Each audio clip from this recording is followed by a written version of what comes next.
Once again welcome to all of you.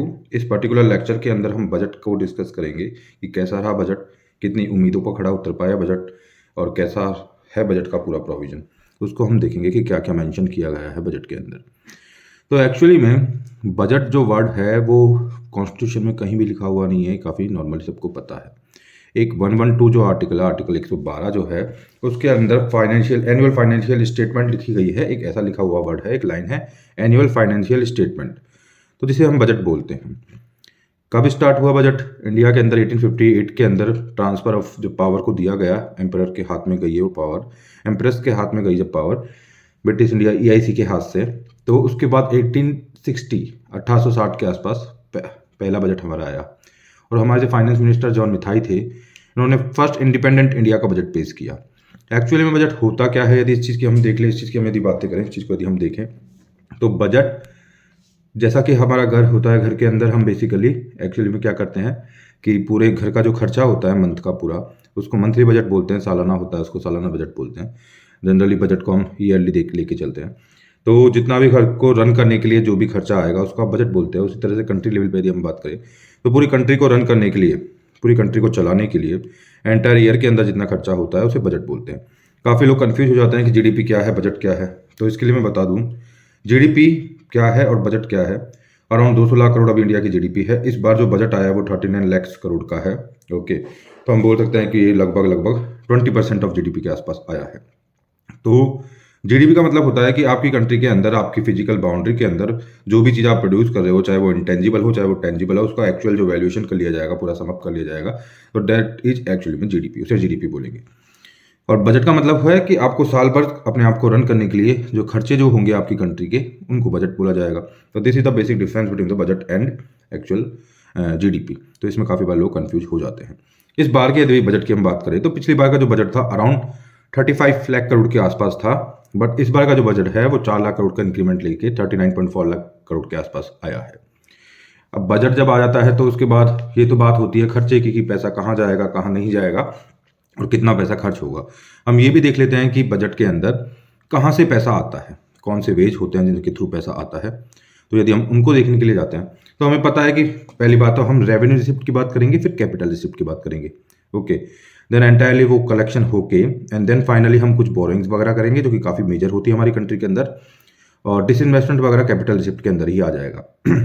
तो पहले मैं रेवेन्यू रिसिप्ट की बात करता हूँ, and that is also taxable, जो टैक्स के थ्रू रेवेन्यू रिसिप्ट प्राप्त हो रही है उनकी बात करते हैं। तो फर्स्ट ऑफ ऑल जो सबसे पहले आता है आपका, वो आएगा आपका indirect tax and then direct tax. तो पहले हम डायरेक्ट टैक्स की बात कर लेते हैं। तो हमें पता है कि लाइक इनकम टैक्स एक डायरेक्ट टैक्स होता है, और जो कॉर्पोरेशन टैक्स होता है that is also direct tax. तो ये दोनों टैक्सेज जो होते हैं वो डायरेक्ट टैक्स होते हैं। I am talking about revenue receipt जो कि टैक्सेज के थ्रू मिल रही है।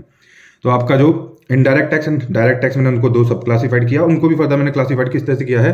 जो रेवेन्यू में आपका जो डायरेक्ट टैक्स है उसमें आपका कॉर्पोरेशन टैक्स आ गया और आपका इनकम टैक्स आ गया। तो कॉर्पोरेशन टैक्स का जो कलेक्शन का एस्टिमेट बताया जा रहा है वो बताया जा रहा है अराउंड 7,20,000 करोड़, 7,20,000 करोड़। और फिर जो आपका इनकम टैक्स का कलेक्शन बताया जा रहा है वो बताया जा रहा है लगभग 7,000 करोड़ के आसपास, 7 लाख करोड़ के आसपास। तो आपका जो इस तरह से डायरेक्ट टैक्स है वो लगभग 14,20,000 करोड़ के आसपास निकल के आता है। उसके बाद यदि मैं बात करता हूँ इनडायरेक्ट टैक्सेज की, तो उसमें कस्टम ड्यूटी आ जाएगी, यूनियन एक्साइज ड्यूटी आ जाएगी और जीएसटी आ जाएगा। तो जीएसटी का कलेक्शन बताया जा रहा है 7,80,000 करोड़। तो इन सारे टैक्सेज को आप काउंट कर लेते हैं अराउंड, सबको जोड़ के, तो ये टैक्सेज लगभग निकल के आते हैं आपके। 3 टैक्सेस की मैं बात कर रहा हूँ एंटायरली अभी तो केवल, एक तो जीएसटी की, एक कॉर्पोरेशन टैक्स की, ठीक है, एंड थर्ड नंबर पे इनकम टैक्स। तो इनका ऑर्डर भी आपको याद रखना है कि जीएसटी का जो कलेक्शन रहने वाला है वो 7,80,000 करोड़ रहने वाला है, corporation tax 7,20,000 and finally income tax is 7,00,000। Okay, 7 lakh crore. Again मैं रिपीट कर रहा हूँ, 7 लाख करोड़ आपका इनकम टैक्स रहेगा, 7,20,000 करोड़ आपका कॉर्पोरेशन टैक्स रहेगा, 7,80,000 करोड़ का आपका जीएसटी का कलेक्शन रहेगा। तो ओवरऑल इनको काउंट करते हैं तो 22 लाख करोड़ निकल के आ जाते हैं। उसके बाद कुछ यूनियन एक्साइज ड्यूटीज हैं, एक्साइज ड्यूटीज हैं, तो ये सब आपके रेवेन्यू रिसिप्ट हो गए जो भी टैक्सेबल रिसिप्ट है ना। तो इसके बाद जो बचता है कैपिटल रिसिप्ट कैसे मिलेंगी। कैपिटल रिसिप्ट का मतलब है जो आप डिसइन्वेस्टमेंट कर रहे हो, इस बार गवर्नमेंट का डिसइन्वेस्टमेंट का टारगेट कल 65,000 करोड़ का है। तो काफ़ी उन्होंने फीजिबल प्रैक्टिकल एकदम टारगेट रखा है, जिसको कि प्रेस भी किया जा रहा है काफ़ी ज़्यादा कि आपने सही तरीके का टारगेट इस बार सामने रखा है। ऐसा नहीं बोला है 2 लाख 3 लाख करोड़, है ना, फीजिबल टारगेट आपने रखा है। एंड दूसरा जो कैपिटल रिसिप्ट के अंदर चीज़ आएगी वो होगी बोरोइंग्स। और जो बोरोइंग्स होती है, उधार होता है, वो बहुत बड़ा मेजर पार्ट होता है नो डाउट हमारी कैपिटल रिसिप्ट का और अराउंड अभी 16 लाख करोड़ के आसपास का उधार हमको इस बार लेना है। तो ओवरऑल जो 39 लाख करोड़ का हमारा बजट है उसमें से 16 लाख करोड़ का हम उधार लेंगे, ठीक है, जो कि अराउंड 35% ऑफ द बजट हो जाता है। तो ये बोरोइंग्स रहेंगी एक्चुअली में। जो हम बोरोइंग्स करते कहाँ से हैं, यदि ये क्वेश्चन आता है तो देखो, जब से हमारी कंट्री स्टार्ट हुई है, चलती आ रही है, तब से बजट डेफिसिट रहते भी रहे होंगे, तो क्यूमुलेटिव भी तो कुछ हो चुका होगा ना अब तक, कि क्यूमुलेटिव कितना उधार हो चुका होगा। तो बताया जाता है कि 90% of GDP means around 1 lakh and around 180 lakh crore, 180 lakh crore का इंडिया के ऊपर अभी डेट है। बट हमारा जो डेट है उसके अंदर एक बहुत अच्छी चीज़ क्या है कि मोस्ट ऑफ द जो डेट है इंडिया का वो सॉवरेन डेट है, मतलब हमारा इंटरनल डेट है। तो गवर्नमेंट कहाँ से पैसे लेती है, तो एक्चुअली में जितने भी स्मॉल सेविंग स्कीम्स वगैरह और जो आपका पीएफ वगैरह का पैसा जो भी जाता है पब्लिक अकाउंट ऑफ इंडिया के अंदर, वहाँ से गवर्नमेंट जनरली बोरो करती है। तो हमारा ज़्यादातर जो पैसा है वो सॉवरेन है, हमारे ऊपर जो उधार है। तो अभी 180 लाख करोड़ के राउंड का उधार है, 90% ऑफ जीडीपी के आसपास का हमारे ऊपर उधार है। अभी 16 लाख करोड़ का इस फाइनेंशियल ईयर में रहने वाला है। क्यूमुलेटिव उधार की मैं बात करूँ तो 180 लाख करोड़। आपको पता भी है कि जब हमारा बजट देखा जाता है, जब खर्चे देखे जाते हैं, तो सारे जैसे लाइक सेंटर सेक्टर स्कीम्स और ऑल स्कीम्स वगैरह सब पे देखिए, डिफेंस का बजट, सबका बजट, हेल्थ एजुकेशन का हटाते हुए, तो भी देखा जाता है कि लगभग 1 रुपये में से 20 पैसे हमारे इंटरेस्ट के पेमेंट में जाते हैं।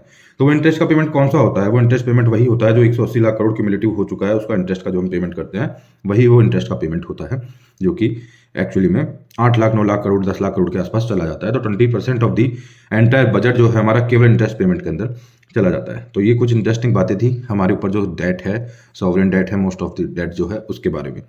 इसके बाद फर्दर हम बातें करें कुछ मैं इनकम टैक्स के बारे में भी स्पेसिफिक आपको फिगर्स दे दूँ तो इनकम टैक्स के बारे में बताया जाता है कि लगभग 4 लाख करोड़ के आसपास लोग आरटीआई भरते हैं। कुछ और स्पेसिफिकेशन, 140 करोड़ की पॉपुलेशन इंडिया की है, तो उसमें से अराउंड 39 to 40 करोड़ लोग ही अर्न कर रहे हैं, मतलब, और जो 100 करोड़ लोग हैं वो डिपेंडेंट है उन 39-40 करोड़ लोगों के ऊपर। तो डिपेंडेंट पॉपुलेशन हमारी 100 करोड़ के आसपास है, जो कि उन लोगों के ऊपर डिपेंडेंट है। उन 40 करोड़ जो लोग हैं, अराउंड 39 करोड़ जो लोग हैं, उनमें से 4 से 5 करोड़ लोग आरटीआई भरते हैं, और अराउंड बताया जाता है कि वो लोग रिटर्न भरते हैं। 4 से 5 करोड़ लोग रिटर्न भरते हैं, और अराउंड बताते हैं कि 1 करोड़ लोग इनकम टैक्स पे करते हैं। तो इनकम टैक्स एक्चुअल जो लोग पे कर रहे हैं वो 1 करोड़ के आसपास है, और उसका एक्चुअल जो एंटायर वैल्यूएशन है वो मैंने आपको बता ही दिया है। 7 लाख करोड़ के आसपास इनकम टैक्स आता है, बिल्कुल 7 लाख करोड़ का एस्टिमेट इस पर बताया जा रहा है। ओके, तो ये कुछ फैक्ट्स एंड फिगर्स थे। उसके बाद फिजिकल डेफिसिट कितना रहने की बात है, तो जितना हम उधार लेते हैं जनरली जो भी बोरोइंग्स की जाती है वो फिजिकल डेफिसिट के तौर पे निकल के आती हैं। उसके बाद प्राइमरी डेफिसिट होता है, रेवेन्यू डेफिसिट होता है, और ये सभी चीज़ें होती हैं। तो ये कुछ फिगर्स हैं। तो 39.4 लाख करोड़ का हमारा बजट रहने वाला है। अराउंड मैंने आपको बता दिया 3 जगह से ही आ जा रहे हैं आपके जो टैक्सेस के कलेक्शन के थ्रू 22 लाख करोड़ रुपए। तो उसके अलावा बचा हुआ कुछ union excise duty, central excise duty, और भी कुछ डिविडेंड्स वगैरह वगैरह वगैरह, वो बहुत सारी चीज़ें मिलके अराउंड हम 24 लाख करोड़ कुछ इतना हम कैप्चर कर लेते हैं, हम ले लेते हैं। तो उसके बाद जो बच जाता है उसको बोरो किया जाता है, देन कंट्री को रन किया जाता है। तो this is all about the budget. तो इस बार के बजट की जो बात थी, जो स्पेसिफिक चीज़ें थी, मैंने जो भी स्पेशल बजट के अंदर रहा वो मैंने मेंशन कर दिया है। अब कुछ और देख लेते हैं। फिजिकल डेफिसिट का मैंने आपको बता दिया है 6.4% ऑफ जीडीपी रहने वाला है, और अराउंड 16 लाख करोड़ के आसपास का फिजिकल डेफिसिट रहेगा। आपको कंफ्यूजन ना हो इसके लिए मैं बता देता हूँ, जो रिसिप्ट होता है, जो रिसिप्ट हमको रेवेन्यू रिसिप्ट मिलती है और एक कैपिटल रिसिप्ट मिलती है, इसके थ्रू हमें पैसे को हम कलेक्ट करते हैं। तो रेवेन्यू रिसिप्ट जो टैक्सेबल रेवेन्यू रिसिप्ट होती है उनके अंदर डायरेक्ट टैक्स, इनडायरेक्ट टैक्स, दो चीज़ें होती है। डायरेक्ट टैक्स में आपका कॉर्पोरेशन टैक्स और इनकम टैक्स आ जाएगा। इनडायरेक्ट टैक्स में आपका यूनियन एक्साइज ड्यूटी हो जाएगी, कस्टम ड्यूटी हो जाएगी, यूनियन एक्साइज ड्यूटी हो जाएगी, एंड जीएसटी हो जाएगा। तो इन सबका कलेक्शन होता है। फिर फाइनेंस कमीशन भी 41% का एलोकेशन करवाता है स्टेट के लिए, जो मतलब ये ओवरऑल कलेक्शन हो रहा है उसमें से बताया जाता है कि 41% जो है वो तो आपको किसको प्रोवाइड करना है, जो ओवरऑल कलेक्शन में से स्टेट्स को प्रोवाइड करना है। तो एक्चुअल जो पैसा है गवर्नमेंट ऑफ इंडिया के पास, सेंट्रल गवर्नमेंट के पास, क्योंकि सेंट्रल गवर्नमेंट का बजट है, पैसा और कम रह जाता है। लाइक बताया जा रहा है कि ओवरऑल जो ग्रॉस टैक्स रेवेन्यू बन के आ रहा है यहाँ पे डायरेक्ट एंड इनडायरेक्ट टैक्स के थ्रू, वो 27 लाख करोड़ निकल के आ रहा है। उसमें से अराउंड 9 लाख करोड़ या 8 लाख करोड़ तो स्टेट्स को देने पड़ रहे हैं। तो इफेक्टिवली जो रह जा रहा है लोगों के गवर्नमेंट के पास, सेंट्रल गवर्नमेंट के पास, वो 19 लाख करोड़ रह जा रहा है। तो उस 19 लाख करोड़ के बाद फिर आपको क्या करना पड़ेगा, आपको 38 लाख करोड़ खर्च करने हैं। 19 लाख करोड़ आपके पास रह चुके हैं, केवल आपने जो कलेक्शन किया उसका 40% आपने स्टेट्स को दे दिया, 41% अकॉर्डिंग टू फाइनेंस कमीशन के हिसाब से। उसके बाद केवल आपके पास काफ़ी कम पैसा रह गया। तो फिर कुछ और चीज़ें होंगी, आपके पास कुछ डिविडेंड्स आएंगे, कुछ और नॉन टैक्स रेवेन्यू जाएंगे आपके पास, और इन सबको कलेक्ट करते हुए अराउंड आप 24 के आसपास पहुंच जाएंगे। एंड देन फिर आफ्टर दैट उसके बाद आप लगभग है जो 22-23 के आसपास पहुंच जाएंगे। एंड देन फिर फाइनली आप 16-17 लाख का उधार ले लेंगे। तो वो कितना परसेंट ऑफ जीडीपी हो जाएगा, जैसे कि मैंने आपको बताया कि इंडिया की जो जीडीपी है अभी अराउंड 200 लाख करोड़ के आसपास है। तो यदि आप बोलो कि 16 लाख करोड़ 17 लाख करोड़ का हमने उधार ले लिया है, तो वो जीडीपी का कितना परसेंट हो जाएगा ये आप निकाल सकते हो आराम से। तो इस तरह से कैलकुलेट भी किया जाता है कि कितना परसेंट हमारा डेफिसिट रहेगा, क्या नहीं रहेगा, इन सब चीज़ों की कैलकुलेशन की जाती है। तो ये सब था, ये कुछ मैक्रो, कुछ ये फिगर्स थे सारे उनको हमने देख लिया है। तो बताया जा रहा है कि 6.4% ऑफ जीडीपी रहेगा, जो 16 लाख करोड़ 61,000 करोड़ का जो रहेगा। तो मे बी हमारी जीडीपी जो है पिछले साल 196 lakh crore in nominal terms थी and 134 lakh crore in like real terms थी, जो अभी थोड़ा जंप मार के जितना भी हमारी ग्रोथ रही है उसके हिसाब से 210 लाख करोड़ वगैरह पहुंच चुकी होगी। तो अभी एस्टिमेटेड ग्रोथ इस बार की 9.2 दिखाई जा रही है। तो इससे पता चलता है कि हम लगभग 230 लाख करोड़ के आसपास पहुंच सकते हैं। तो ये सभी फिगर्स वगैरह के बारे में था जो कि मैंने आपको बता दिया कि कैसे पैसा आता है, कैसे पैसा जाता है। अब इसमें आप देख सकते हो कि 35% जो पैसे की प्राप्ति हमें होती है वो बोरिंग्स वगैरह के थ्रू हो रही है, फिर कुछ हमें रेवेन्यू रिसिप्ट वगैरह जो मिल रही है, फिर कैपिटल रिसिप्ट वगैरह मिल रही है। इन सब चीज़ों के थ्रू हम एक्चुअली में फिर कुछ हमको डेट रिसिप्ट वगैरह मिल जाती है। इन सब चीज़ों के थ्रू हम पूरा 39.4 लाख करोड़ को इकट्ठा करेंगे। फिर उसके बाद खर्च हम कहाँ कहाँ पे करते हैं, तो लाइक सेंट्रल सेक्टर स्कीम्स वगैरह के अंदर हम खर्च कर लेंगे एंड देन हम इकोनॉमिक सर्विसेज के अंदर और स्कीम्स एक्सपेंडिचर हमारा हो जाएगा। फिर ट्रांसफर पेमेंट काफ़ी होता है, जैसे स्टेट गवर्नमेंट को ट्रांसफर कर दिया जाता है, ठीक है, एंड ऑल दैट, वो सब चीज़ें वहाँ पे हो जाएंगी और इस तरह से हम चीज़ों को देखेंगे। इसके बाद देखते हैं, चलो ये तो हमने देख लिया, ओवरऑल एनालिसिस देख लिया कि बजट का किस तरीके का बजट हमारा था, कितना बजट आया। यदि फर्दर हम इसके बारे में बात करें तो इस बजट में क्या और प्रोविजंस किए गए हैं, तो जो फीचर्स है उसकी हम बात कर लेते हैं। तो 4 बातें की गई है इसके अंदर, एक्चुअली में जो फीचर्स है उसके अंदर क्या 4 बातें की गई हैं वो मैं आपको बता देता हूँ। फीचर्स जो हैं इस बजट के, उसमें प्रायोरिटीज की बात की गई है कि कौन कौन सी प्रायोरिटीज रहेंगी, ठीक है। तो प्रायोरिटीज में एक आपका आता है पीएम गति शक्ति, ओके। सेकंड नंबर पे आता है आपका इंक्लूसिव डेवलपमेंट। थर्ड नंबर पे आपका आता है productivity enhancement, investment, sunrise opportunities, energy transition and climate change, okay, climate action आपको लेना है। एंड फिर फाइनेंसिंग ऑफ इन्वेस्टमेंट। तो ये प्रायोरिटीज हैं एक्चुअली में, जो बजट आपका लाया गया है। इस बजट के अंदर कौन सी प्रायोरिटीज सेट की गई है, तो 4 प्रायोरिटीज सेट की गई है। इन फील्ड्स के अंदर काम करना है, जैसा कि इनके नाम भी सजेस्ट कर रहे हैं, पीएम गति शक्ति। तो पीएम गति शक्ति मतलब कि एक्चुअल में आपको गति प्रोवाइड करनी है। जितना भी टाइप का आपका ट्रांसपोर्टेशन होता है, लाइक सड़क से होता है, रेलवे के थ्रू होता है, या फिर एयरप्लेन के थ्रू होता है, what ever all types of जितना भी टाइप का आपका ट्रांसपोर्टेशन होता है उसको आप कोशिश करोगे इनहेंस करने की, तो इसे बोलेंगे पीएम गति शक्ति, ओके। उसके बाद इंक्लूसिव डेवलपमेंट।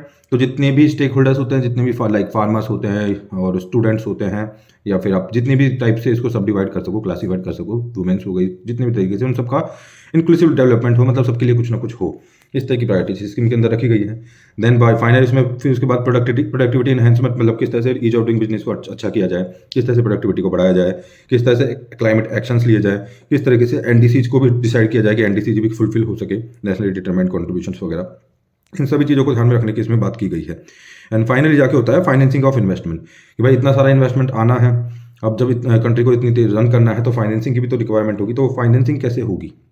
फाइनली इस चीज़ के बारे में बोला गया है कि किस तरह से कौन से मॉडल्स हो, किस तरह से बैंक्स वगैरह, किस तरह से सिडबी वगैरह, किस तरह से एनआईएफ वगैरह, एंड ये सभी जो इंस्टीट्यूट्स हैं जितने भी तरीके के हैं, किस तरह से फाइनेंसिंग करें with the backup of government, और किस तरह से पब्लिक प्राइवेट पार्टनरशिप में लोग मतलब प्रोजेक्ट किए जाए, किस तरह से लोगों को इन्वाइट किया जाए, इन सब चीज़ों को कि वो खुद लगा कैपिटल इंफ्रास्ट्रक्चर वगैरह बिल्डिंग के अंदर इन्वेस्टमेंट करे।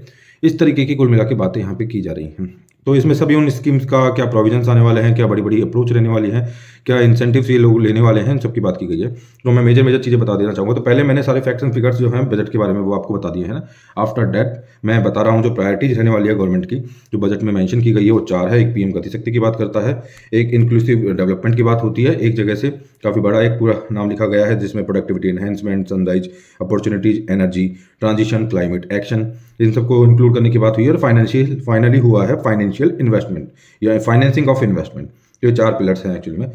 तो एक एक पिलर को लेते हुए उसके मेजर जो फीचर्स है, मेजर फीचर्स के मैं बताना चाहूँगा। तो पीएम गति शक्ति के बारे में बताया जा रहा है कि पीएम जो गति शक्ति है उसके अंदर क्या प्रोविजंस किए गए हैं और किस किस फील्ड के अंदर काम करने की बात है यहाँ पे। तो बताते हैं, पीएम गति शक्ति के अंदर पहली बात तो बताया जा रहा है कि 2022-23 में हमको 25,000 किलोमीटर का हाईवे का कंस्ट्रक्शन और करना है, ठीक है। जब 25,000 किलोमीटर के हाईवे का कंस्ट्रक्शन आप और करोगे तो आपके हाईवे के अंदर मतलब कि आपके हाईवेज काफ़ी अच्छे हो जाएंगे, बेटर हो जाएंगे, ब्रॉडर कनेक्टिविटी हो जाएगी। तो लॉजिस्टिक्स वगैरह कैरी करने में इंफ्रास्ट्रक्चर वगैरह काफ़ी अच्छा हो जाने की वजह से हमारी जो कॉस्ट बताया जाता है कि हमारी जो लॉजिस्टिक कॉस्ट है, मतलब कि हम किस चीज़ को स्टोर करते हैं और कैरी करके एक जगह से दूसरी जगह पर ले जाते हैं, तो 100 रुपये की चीज़ में मतलब 100 रुपये के ओवरऑल खर्चे में 15 से 16 रुपये का खर्चा उस चीज़ के अंदर होता है। तो 15 से 16 रुपये की कॉस्ट केवल आपके ट्रांसपोर्टेशन एंड लॉजिस्टिक्स वगैरह के अंदर आ जाती है। वही खर्चा केवल अमेरिका के अंदर 8 से 9 रुपये है, चाइना में भी 9 से 10 रुपये है, तो काफ़ी ज़्यादा है। तो हमारी भी कोशिश है कि इंफ्रास्ट्रक्चर को इस तरह से बूस्ट किया जाए कि जो लॉजिस्टिक कॉस्ट जो खर्च होती है, जो खर्च होता है लॉजिस्टिक्स में पैसा, वो कम से कम खर्च हो सके, ओके। एंड तो पहला जो मेजर जो चीज़ है उसमें 25,000 किलोमीटर और बढ़ाने की कोशिश चल रही है। 1 स्टेशन 1 प्रोडक्ट की बात चल रही है, जिसमें आप स्टेशन को काफ़ी डेवलप करोगे, वहाँ पे 1 प्रोडक्ट को आप एनहेंस करोगे और लोगों को वहाँ पे इनवाइट करोगे। और इसके अलावा जो इंपॉर्टेंट है वो 2000 किलोमीटर का रेलवे जो कवच करके एक स्कीम है, उसके अंदर 2 किलोमीटर रेलवे लाइन को बढ़ाने की बात भी चल रही है। उसके बाद यहीं पे किसान ड्रोन्स वगैरह की बात चल रही है। ये तो पीएम गति शक्ति हो गया। पीएम गति शक्ति के बाद मतलब पीएम गति शक्ति में कुल मिला के जो 7 इंजन्स है, 7 इंजन्स में इंक्लूड करते हैं रोड्स को, सड़क्स को, रेलवेज को, एयरपोर्ट्स को, मास ट्रांसपोर्ट को और वाटरवेज को, लॉजिस्टिक इंफ्रास्ट्रक्चर वगैरह इन सब बातों की बात करते हैं और 7 इंजन्स बताए जाते हैं। 7 इंजन्स के अंदर ग्रोथ करना पीएम गति शक्ति का टारगेट है, जिसमें मेजर जो टारगेट्स है मैंने आपको बता दिए है। फर्स्ट ऑफ ऑल 25,000 हाईवे को इंक्रीज करना है। उसके बाद बहुत सारे वन स्टेशन वन प्रोडक्ट जैसी चीज़ें लेके आ रहे हैं। 2000 किलोमीटर रेलवे के अंदर का, उसके अंदर इसको इंक्लूड करते हुए आगे बढ़ाना है। रोप वेज क्रिएट करने हैं, नेशनल रोप वेज डेवलपमेंट प्रोग्राम, लाइक ये सब चीज़ें वहाँ पे लाइक दैट। और उसके अलावा भी 400 नई जनरेशन की वंदे भारत ट्रेन चलानी है। 400 नई जनरेशन की वंदे भारत ट्रेन चलानी है, तो ये भी प्रोविजन उन्होंने रखा है। ओके, उसके बाद अब आता है इंक्लूसिव डेवलपमेंट के लिए उनके मेन प्रोविजंस क्या है। तो इंक्लूसिव डेवलपमेंट के लिए उन्होंने ड्रोन पॉलिसी वाला किसान ड्रोन्स की बात की है, जिसमें बोला है कि आगे से हम इंसेक्टिसाइड जो होता है वो भी ड्रोन से डालेंगे, तो असेसमेंट भी ड्रोन से करेंगे, तो सब चीज़ें ड्रोन के थ्रू हम करने की कोशिश करेंगे। उसके बाद आगे इसमें बोला गया है कि मतलब इंक्लूसिव डेवलपमेंट पहले फार्मर्स का चल रहा है, तो फार्मर्स के लिए बताया जाए कि जैसे केन बेतवा लिंक प्रोजेक्ट है, उसके थ्रू में काफ़ी ज़्यादा मतलब हेक्टेयर जो लैंड है उसका इरीगेशन पीस फीजिबल बना दिया है। और इन फ्यूचर भी प्लान है कि हम डीपीआर तैयार करेंगे, डिटेल प्रोग्राम रिपोर्ट जो होती है, उस डिटेल प्रोजेक्ट जो रिपोर्ट होती है उसको तैयार करेंगे फॉर मतलब 5 रिवर लिंकिंग प्रोजेक्ट के लिए। वो है दमन गंगा पिंजल, पर तापी, नर्मदा, गोदावरी, कृष्णा, कृष्णा पेन्नार, पेन्नार कावेरी। इन रिवर्स के लिए हम एक्चुअली में डीपीआर तैयार करेंगे, ये बात चल रही है। नाबार्ड को बोला जा रहा है कि नाबार्ड यदि कुछ एग्रीकल्चर के अंदर कोई स्टार्टअप वगैरह स्टार्ट होती है तो उसको काफ़ी सपोर्ट करेगा नाबार्ड, इस तरीके की बात की जा रही है। उसके बाद जो आपका emergency credit line guarantee scheme है, उसके अंदर जो अमाउंट है उसको 50,000 करोड़ से बढ़ा के 5 लाख करोड़ कर दिया गया है। उसके बाद उदय हो गया, ई श्रम हो गया, एनसीएम हो गया, असीम पोर्टल जैसे जो बहुत सारे पोर्टल्स हैं उनको कंबाइंड और इंक्लूड करने की आपस में बात चल रही है। उसके बाद 2,000 करोड़ को एक्चुअली इसके अलावा रैम्प करके एक स्कीम है, raising and accelerating MSME programme, तो एमएसएमई को रेज करने के लिए बात चल रही है। उसके अलावा भी ड्रोन शक्ति वगैरह एंड ऑल दैट। एंड एक पीएमई विद्या है, जिसके अंदर की हर क्लास के लिए एक चैनल होता है, एक चैनल हर क्लास के लिए होते हुए 12 चैनल होते हैं, उनको 12 से 200 करने की बात की जा रही है, ताकि ज़्यादा अच्छा कवरेज हो सके और डिफरेंट लैंग्वेज में कवरेज हो सके। तो पीएमई विद्या को आपको याद रखना है। उसके बाद में ये सब चीज़ें खत्म होने के बाद तो ये सब चीज़ें सक्षम आंगनवाड़ी वगैरह की बात चल रही है, डिजिटल यूनिवर्सिटी वगैरह क्रिएट करने की बात चल रही है। और उसके बाद national health digital open ecosystem बनाने की बात चल रही है। उसके बाद एक निमहंस करके इंस्टीट्यूट है, उसको एक national tele mental health care programme को उसके गाइडेंस में रन किए जाने की बात चल रही है। 112 जो एस्पिरेशनल डिस्ट्रिक्ट है उनको और अच्छे से उनके ऊपर ध्यान दिए जाने की बात चल रही है। And this is all. और अभी बहुत इंपॉर्टेंट, एक हर घर नल से जल, हर घर नल से जल, जिसमें 3.8 करोड़ जो है हमारे हाउस होल्ड उनको जल प्रोवाइड करने के लिए 60,000 करोड़ का भी प्रोग्राम आया है। तो जब 22-23 में इसको इंप्लीमेंट करने की बात चल रही है। ओके, हमारे यहाँ पे आपको पता होगा कि 25 करोड़ हाउस होल्ड्स हैं। एंड अभी हमारी population in last census 140 crore हुआ करती थी, 140 करोड़ हुआ करती थी। 25 करोड़ हमारे यहाँ पे अराउंड हाउस जो हैं वो हैं, जैसे बोलते हैं हम हाउस होल्ड्स। तो एवरेज हम लेते हैं 5 से 6 लोग तो हो जाती है पॉपुलेशन 140 करोड़ के आसपास। ओके तो ये हाउस होल्ड है, उसमें से 3.8 हाउस होल्ड जो होता है उनको हर घर मतलब जल से नल स्कीम के तहत कवर करने की इस साल कोशिश रहेगी। ओके, फिर उसके बाद 80 लाख पीएम आवास के अंदर अर्बन एंड रूरल के अंदर घर बन के तैयार हो चुके हैं, उनको भी घर बनाने की बात भी चल रही है, उनको आगे ये सब कुछ रहेगा। 75 डिजिटल बैंकिंग मतलब की बातें चल रही हैं। उसके बाद ये सब प्रोविजंस थे कुल मिला के इंक्लूसिव डेवलपमेंट के लिए। 3rd नंबर का जो पिलर है वो है productivity enhancement and investment and sunrise and climate action. तो इसके अंदर कौन कौन से मेजर प्रोविजंस लाए गए हैं उसको देख लेते हैं। तो पहली बात तो 25,000 यूनियन बताया जाता है कि कंप्लायंस थे उनको कम कर दिया गया है। फिर 1486 यूनियन लॉज है उनको रिपील कर दिया गया है, मतलब ईज ऑफ डूइंग बिजनेस को आसान बनाने के लिए, सिंगल विंडो क्लियरेंस वगैरह लाने के लिए और प्रोडक्टिविटी को एनहेंसमेंट करने के लिए गवर्नमेंट कोशिश कर रही है। ई पासपोर्ट का भी इसमें प्रोविजन इस बार किया गया है। परिवेश जो होता है उसके एक सिंगल विंडो क्लियरेंस पोर्टल बनाया गया है ग्रीन क्लियरेंस लेने के लिए, ठीक है। उसके बाद high level committee reputed urban planners की बनाई गई है। ऑल दिस ये सब कुछ चल रहा है। उसके बाद AICTE भी बोल रहा है कि हम भी अपने जो AICTE जो all India council for technical education, वो भी बोल रहे हैं कि हम भी काफ़ी ज़्यादा इंप्रूवमेंट करेंगे हमारे सिलेबस वगैरह के अंदर और इंडस्ट्री ओरिएंटेड सिलेबस क्रिएट करने की कोशिश करेंगे। एंड उसके बाद 1 नेशन 1 रजिस्ट्रेशन सॉफ्टवेयर। तो मतलब जितनी भी इन सब चीज़ें, इसका पर्पज़ यही है कि जो भी बिजनेस खोलने के लिए कोई आता है और जो भी बिजनेस करता है, स्टार्टअप वगैरह चालू करता है, सबको इंसेंटिव दिया जाए, इकोसिस्टम प्रोवाइड किया जाए और मोर ज़्यादा से ज़्यादा फीजिबल बनाया जाए कि वो आसानी से सारे काम को कर पाएँ और ये जब डूइंग बिजनेस काफ़ी आसान हो। जैसे बताया जाता है कि बहुत सी कंट्रीज में होता है बिजनेस को स्टार्ट करना, बिजनेस को बंद करना काफ़ी ज़्यादा आसान काम होता है। हमारे यहाँ पे किसी बिजनेस को, किसी कंपनी को बंद करने में 2 साल तक लग जाते हैं, तो उसको 6 महीने तक लाने की पॉसिबिलिटी बताई जा रही है, ऐसा करना है हमें। तो ये सब चीज़ें की जा रही हैं और इस तरह से इन सब चीज़ों के ऊपर मेजर फोकस रहेगा, ये गवर्नमेंट बता रही है हमारे इस बजट के अंदर। आईबीसी जो इंसॉल्वेंसी एंड बैंक्रप्सी कोड होता है उसको थोड़ा और मतलब कि नेसेसरी अमेंडमेंट करके अच्छा बनाए जाने की कोशिश की जा रही है।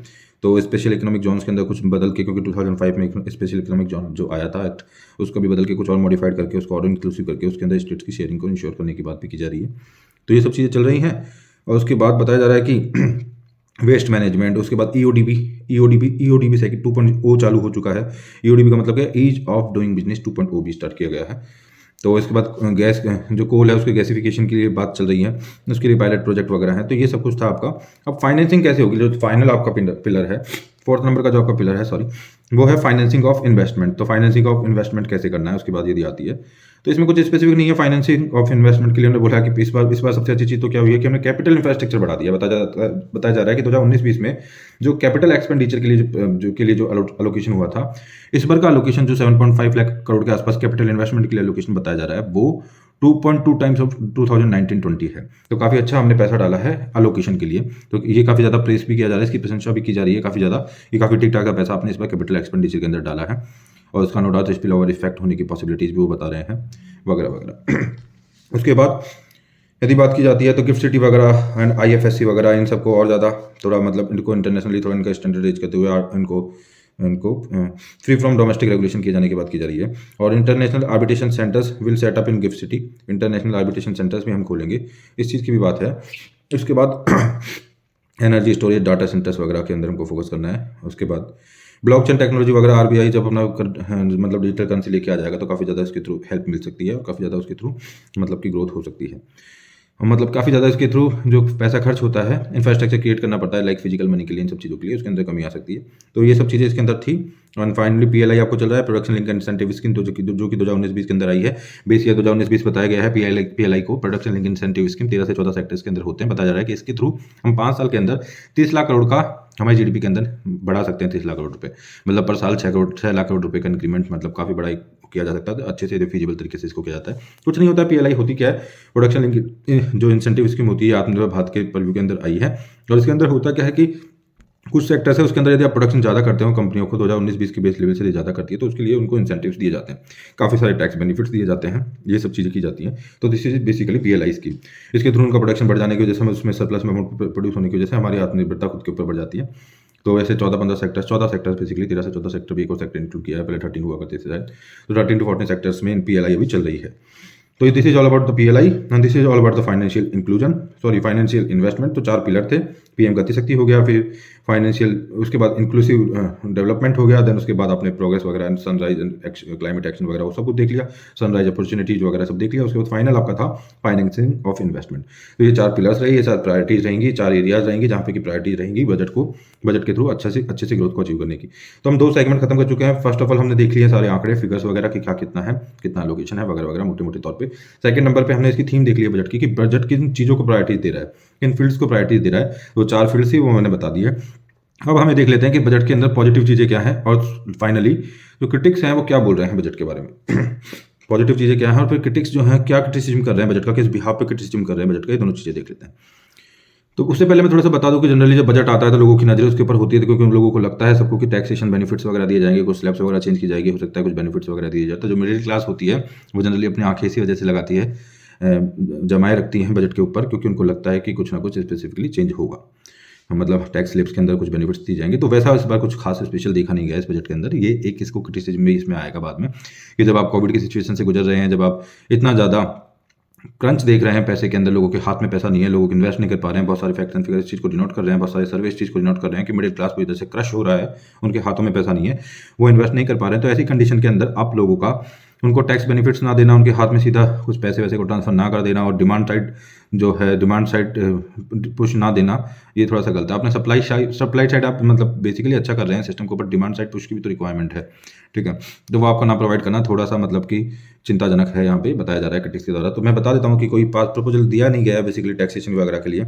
ये कोऑपरेटिव जो सोसाइटीज होती है उनके लिए मैट की बात की गई है, मिनिमम अल्टरनेटिव टैक्स, ठीक है। जैसे कि इन्होंने कुल मिला के जो नई कंपनियां आ रही हैं उन कंपनीज के अंदर भी कॉर्पोरेशन टैक्स को मिनिमाइज करते हुए 1 साल उस विंडो को और बढ़ा देते हुए 15% रखा है।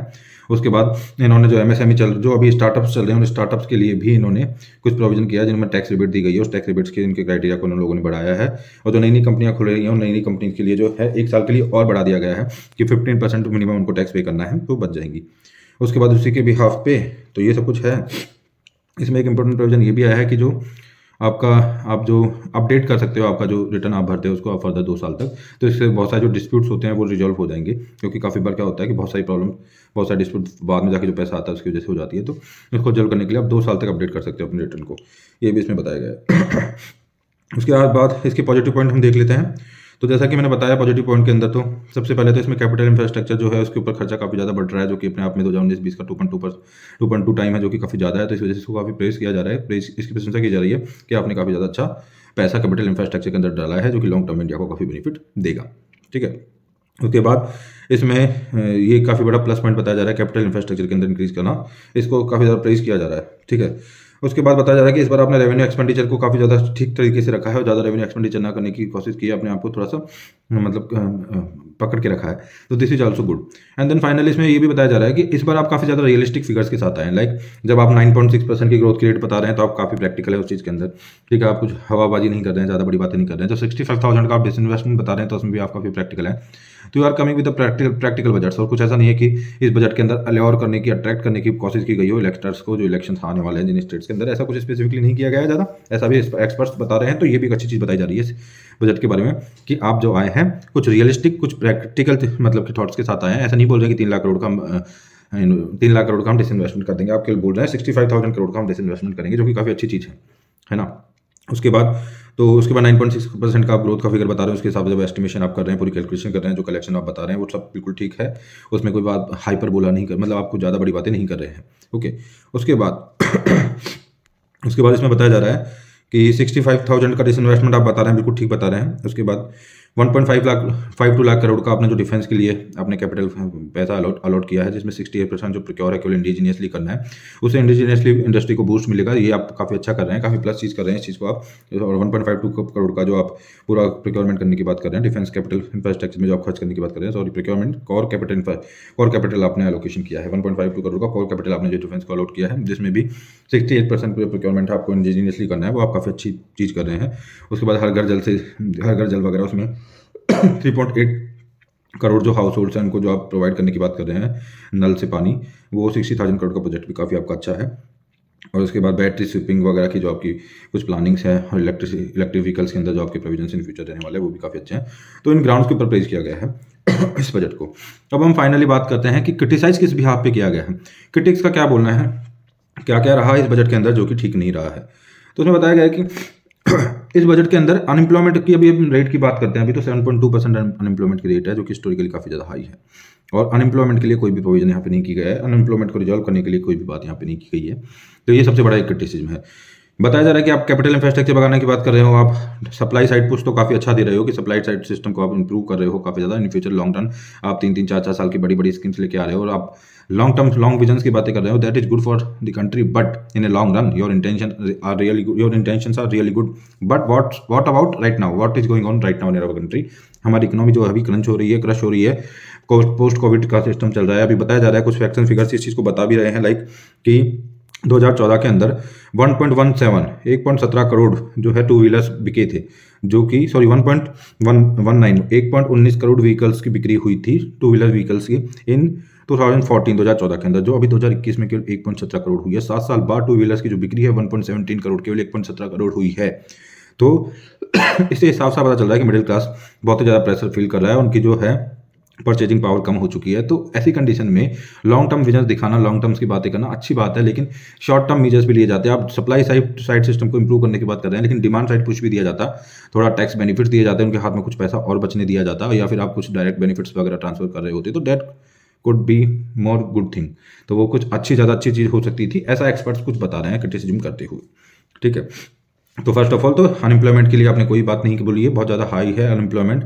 पीएलआई स्कीम वगैरह के अंदर भी आपने बोल तो दिया, प्रोविजंस और आपने बता दिया कितना प्रोडक्शन बढ़ा देंगे, वहाँ पे आपने 1-2 क्लॉज आप एम्प्लॉयमेंट के लिए भी डाल सकते थे। और इन फ्यूचर जितनी भी कैपिटल इंफ्रास्ट्रक्चर में जो खर्च होने वाला है उसमें रोबोटिक्स वगैरह उसके अंदर मशीन वगैरह का ज़्यादा इंटेंसिटी रहने वाली है, तो लेबर ओरिएंटेड वो ज़्यादा नहीं है। तो अनएम्प्लॉयमेंट के लिए बजट में कुछ नहीं है, कैपिटल इंफ्रास्ट्रक्चर बिल्डिंग वगैरह के ऊपर खर्च किया जा रहा है, लेकिन राइट शॉर्ट रन के अंदर जो डिमांड साइड पुश प्रोवाइड करने के लिए कोई प्रोविजंस नहीं किए गए हैं। पीएलआई स्कीम्स के अंदर जो भी सब चीज़ें चल रही है उसमें इंप्लीमेंट वगैरह की बात नहीं की है, और ज़्यादातर जो प्रोडक्शन हो रहा है उसमें कोई भी आप लेबर वगैरह की बात नहीं कर रहे हैं, ज़्यादातर वो मशीन इंटेंसिव प्रोडक्शन है। एंड देन फाइनली कि तो मतलब कि ये साफ साफ इंडिकेट करता है फिर मनरेगा वगैरह जो दूसरी और स्कीम्स होती हैं like health care, rural development, MNREGA, उसके ऊपर कुछ नहीं है। हेल्थ केयर के लिए कुछ आपने बजट में बात नहीं की है, रूरल मनरेगा वगैरह के ऊपर आपने ज़्यादा प्रोविजन नहीं किए हैं। तो ये भी थोड़ा एक क्रिटिसिज्म का पॉइंट रहा है। उसके बाद मैंने बता दिया कि व्हीकल्स की जो सेल किस तरह से ड्रास्टिकली चेंज डाउन हो रही है, मतलब कि 7 साल बाद भी व्हीकल्स जो बिक रहे हैं वो कम बिक रहे हैं 7 साल पहले से, टू व्हीलर व्हीकल्स। तो इससे पता चलता है कि जो मिडिल क्लास है वो बिल्कुल पैसे का क्रंच फील कर रहा है, कमी फील कर रहा है मिडिल क्लास। ठीक है, तो उसके बाद इम्पोर्टेड इन्फ्लेशन होने की भी संभावना है, क्योंकि आपने जब आपका बजट बनाया है तो इसमें आपने एस्टिमेशन माना है लगभग 74 बैरल, मतलब डॉलर पर बैरल के लिए आपने बोला है कि इतना होगा प्राइस, और 80 तक जाएगा। अभी राइट नाउ भी 90 के आसपास है, $90 पर बैरल जो है, ठीक है, वो चल रहा है रेट। तो आपने उस एस्टिमेशन में कुछ गड़बड़ तो आपने नहीं कर दी है, ऐसे एक्सपर्ट बोल रहे हैं, तो ठीक है। उसके अलावा इन्फ्लेशन वगैरह जो है इंपोर्टेड भी हो सकता है, तो उसके ऊपर भी आपको ध्यान देना होगा। ठीक है, उसके बाद ज़्यादातर जो मशीन इंटेंसिव प्रोडक्शन होने वाला है और कैपिटल इंफ्रास्ट्रक्चर बिल्डिंग में भी मशीन का काफ़ी ज़्यादा वाइटल रोल रहने वाला है, तो ऐसी कंडीशन में लेबर इंसेंटिव इंडस्ट्रीज वगैरह नहीं आने वाली है, ऐसी बातें भी बताई जा रही हैं। जैसे कि इंडस्ट्री 4.0 आएगा, एआई आएगा, सब जो जितनी हायर टेक्नोलॉजी आने वाली है इंडस्ट्री 4.0 उसमें बहुत ज़्यादा मशीन का रोल रहने वाला है। तो लेबर्स का क्या होगा, और लेबर इंटेंसिव हमारे पास काफ़ी इंडस्ट्रीज वगैरह इतनी ज़्यादा है नहीं, अभी कम होती जा रही हैं, रोबोटिक्स वगैरह मशीन वगैरह इंक्लूड होती जा रही है, तो ये भी एप्लीकेशन है कुछ, तो उसके लिए भी कुछ प्रोविजन किया जा सकता था, लेकिन उसकी भी बात बजट में नहीं की गई है। तो अनएम्प्लॉयमेंट को रिजॉल्व करने की बात नहीं है बजट में, और शॉर्ट टर्म मेजर्स नहीं लिए गए हैं बहुत ज़्यादा कुछ भी, और डिमांड साइड मतलब कि इंसेंटिव्स नहीं दिए गए हैं। सप्लाई साइड में भी हो सकता है कि आपने अच्छा करने की कोशिश की है, लॉन्ग रन आपके इंटेंशन अच्छे हो सकते हैं ये सब, बट शॉर्ट टर्म में आपने ज़्यादा बेनिफिट्स वगैरह हेल्थ वगैरह के अंदर आपने बात नहीं की है कुछ। ठीक है, और हेल्थ के ऊपर आपने कुछ ज़्यादा बात नहीं की है, मनरेगा वगैरह स्कीम्स के ऊपर आपने कुछ ज़्यादा बात नहीं किया, अनएम्प्लॉयमेंट के ऊपर आपने ज़्यादा बात नहीं की कि उसको कैसे रिजॉल्व करना है। तो इस तरह से ओवरऑल क्रिटिक्स इस तरह से इसको क्रिटिसाइज कर रहे हैं ऑन बिहाफ ऑफ ये सब चीज़ों के। तो this is all about the budget. इसी तरीके के इंटरेस्टिंग लेक्चर्स के साथ हम आगे भी मिलते रहेंगे। इस चैनल को सब्सक्राइब कर लीजिए आप, और जो टेलीग्राम लिंक है उसको ज्वाइन कर लीजिए, और कॉम्प्रहेंसिवली चीज़ों को ग्रैब करने के लिए, समझने के लिए, जानने के लिए। धन्यवाद।